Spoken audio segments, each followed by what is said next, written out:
Мамандық таңдау адам өміріндегі ең маңызды қадам. Өміріміздегі маңызды қадамды Алматы технология колледжімен бірге жасай отырып, біздің мамандықтарға шолу жасауға шақырамын. Мастерство приготовления вкусных лакомств, кондитерских изделий ценились во все времена, а кондитер должен обладать изысканным вкусом, фантазией и иметь склонность к творчеству.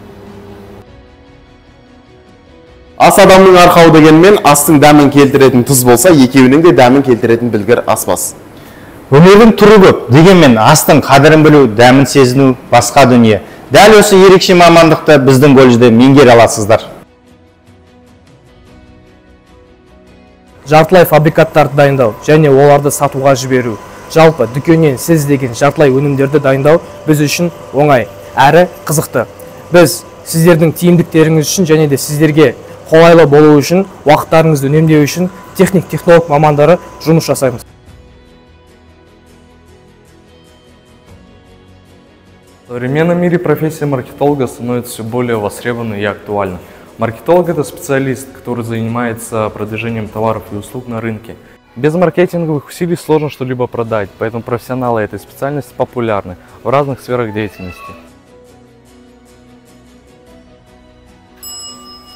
Гостиничный бизнес – это сфера оказания услуг. Специалист по гостеприимству – это работник, который размещает и выписывает постояльцев в гостинице. Ресторанное дело – это одно из самых перспективных направлений современной экономической деятельности. Это широкое поле для применения самых разнообразных навыков и способностей, где вы можете в полной мере раскрыть свой творческий потенциал.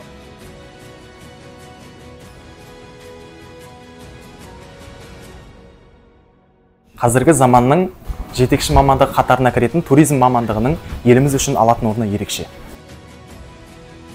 Соңғы жылдары жұмыс пен демалысты бірге алып жүретін азаматтардың көптігіне байланысты туризм саласында түрлі бағдарлама жасалған.